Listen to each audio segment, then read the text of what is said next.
अस्सलाम वालेकुम। तो आज का हमारा टॉपिक है एक्सरसाइज 8.1 का क्वेश्चन नंबर 4। क्वेश्चन क्या कह रहे हैं कि हमारे पास रीराइट एज सिंगल एक्सप्रेशन, इस टर्म को आपने सिंगल एक्सप्रेशन में रीराइट करना है। ठीक है, मतलब हमारे पास ये जो पूरी एक्सप्रेशन लिखी हुई है ना, इसे किसी एक एक्सप्रेशन में शो करना है। अब एक्सप्रेशन क्या होता है? साइन, कॉस, टेन, मतलब एक उसमें हमने लिखना है। ये इतनी बड़ी लाइन नहीं चाहिए उनको। ठीक है, इसके लिए हमारे पास मैंने आपको इंट्रोडक्टरी लेक्चर में फॉर्मूले पढ़ाए थे। साइन अल्फा प्लस बीटा का alpha minus beta, cos alpha plus beta cos alpha minus beta और टेन के फॉर्मूला। ठीक है, इनको हमने यूज करना है और इसको आराम से सॉल्व कर लेंगे। बहुत इजी क्वेश्चन है, आप देख सकते हैं मैंने स्पेस भी बहुत थोड़ी थोड़ी छोड़ी है। ठीक है, सो हमारे पास इसमें हमने एक एंगल, अगर ये 6 थीटा है, आप देखेंगे ये 6 थीटा और ये 3 थीटा दो एंगल है। इसी तरह से ये 6 थीटा और ये 3 थीटा।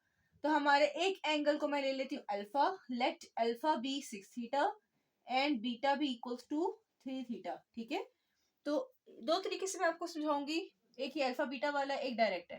ठीक है, एक को अल्फा कहते हैं, एक को बीटा। तो हमारे पास दिस इंप्लाइज ये एक्सप्रेशन क्या बन जाएगी? कॉस ऑफ 6 थीटा की जगह अल्फा, कॉस ऑफ 3 थीटा की जगह beta, cos alpha cos beta minus sine 6 theta की जगह अल्फा, साइन 3 थीटा की जगह beta, cos alpha cos beta minus sine alpha sine beta. अब आपने इन फॉर्मूलाज में देखना है कि कहाँ पे हमारे पास cos alpha cos beta minus sine alpha sine beta है।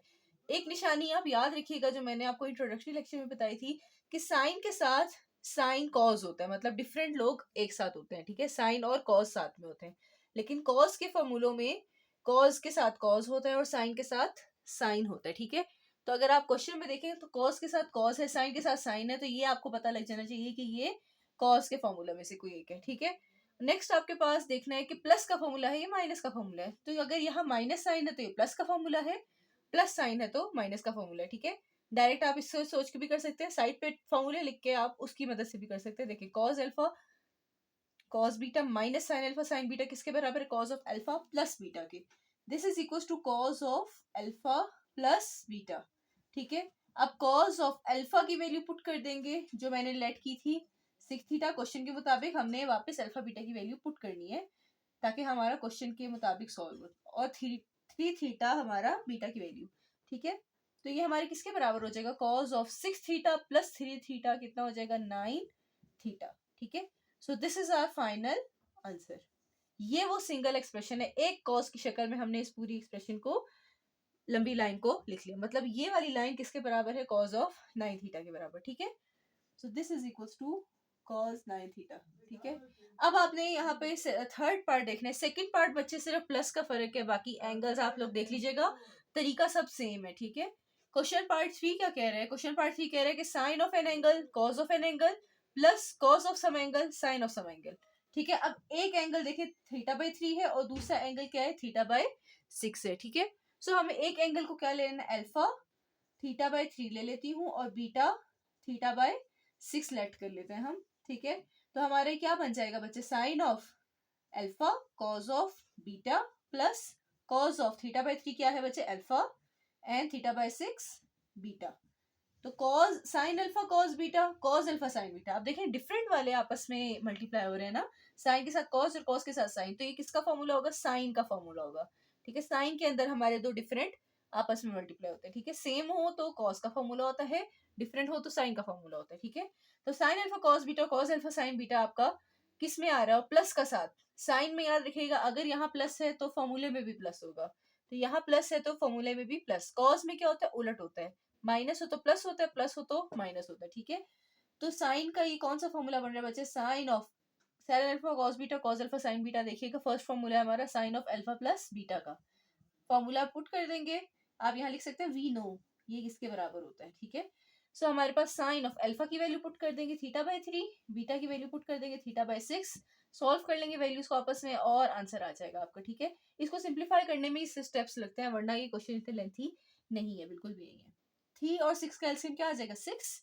3 कितने जार 6? 2 जार 6, ये 2 ऊपर जाके थीटा के साथ मल्टीप्लाई तो 2 थीटा। 6 1 जार 6, 1 ऊपर जाके मल्टीप्लाई तो थीटा। ठीक है, तो ये क्या बन रहा है बच्चे? Sine of 2 theta plus theta 3 theta by 6। 3 1 जार 3, 3 2 जार 6। ठीक है, तो आंसर क्या आ रहा है?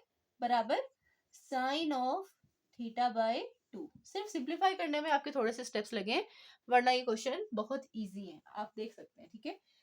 इसी तरह से हमारा पार्ट 4 जो है उसमें sine of 138 and cos of 46 दिया हुआ है। मतलब अल्फा की वैल्यू आपको दी हुई है 138 एंड बीटा की वैल्यू आपको दी हुई है 46 डिग्री में दिया हुआ है, तो आंसर भी डिग्री में आएगा। आप ये चीज याद रखिएगा, जिस तरह का एंगल दिया होगा उसी तरह का आंसर आएगा। थीटा में दिया हुआ है थीटा में आंसर आएगा, अगर पाई में दिया हो तो पाई में आंसर आएगा, और अगर डिग्री में दिया हो तो डिग्री में आंसर आएगा, ठीक है। तो आपने उसको चेंज नहीं करना, जैसे आपका एंगल है वैसे ही आंसर निकालना है, ठीक है। अगर आप इनको अल्फा बीटा लेट करें तो वापस अल्फा बीटा की वैल्यू पुट करके आप आंसर उसी शक्ल में निकालेंगे जिसमें आपको क्वेश्चन दिया होगा, ठीक है। सो हम मूव ऑन करते हैं पार्ट 6 की तरफ। पार्ट 4 पार्ट 3 से सिमिलर है, इसलिए मैं नहीं करा रही, आप इंशाल्लाह कर लेंगे खुद ही, ठीक है। ना हो तो मुझे बता दीजिएगा। पार्ट 6 देखिएगा, tan of 4π/3 tan of 2π/3 plus का है, ठीक है। इसको आप लिख लें। अब एक एंगल है 4π/3, एक एंगल है 2π/3, यहाँ पे भी एक 4π/3 एक 2π/3, तो एक एंगल इनमें से आप ले लें अल्फा के बराबर। लेट टर्म कर लेंगे alpha equals to 4π/3 and beta equals to 2π/3, ठीक है। सो दिस इम्प्लाइज हमारे पास ये क्या बन जाएगा, tan ऑफ अल्फा की जगह 4π/3 तो अल्फा प्लस tan ऑफ 2π/3 की जगह beta by 1 minus tan of 4π/3 की जगह अल्फा, tan अल्फा, और tan ऑफ 2π/3 की जगह बीटा। अब आप देखोगे ये फॉर्मूला में कि tan alpha plus tan beta का क्या फॉर्मूला है। अब आप देखिए, सिर्फ कॉज में प्लस हो तो माइनस लगता है और माइनस हो तो प्लस लगता है, ऑपोजिट होते हैं। वरना साइन में भी अगर प्लस है तो प्लस लगता है, और tan में भी अगर प्लस है तो ऊपर वाली टर्म्स में प्लस का फॉर्मूला यूज होता है, ठीक है। अब ये tan अल्फा आपने सिर्फ न्यूमरेटर पे गौर करना है, डिनोमिनेटर को गौर नहीं करना, ठीक है। ऊपर प्लस है नीचे माइनस है, बस ऊपर वाले प्लस पे गौर करें। अगर ये दोनों प्लस हो रहे हैं तो याद रखिए कि tan का अल्फा प्लस बीटा का फॉर्मूला है, ठीक है। देखिएगा, tan alpha plus tan beta 1 minus tan alpha tan beta, ये किसका फॉर्मूला है, tan of alpha plus beta का, ठीक है।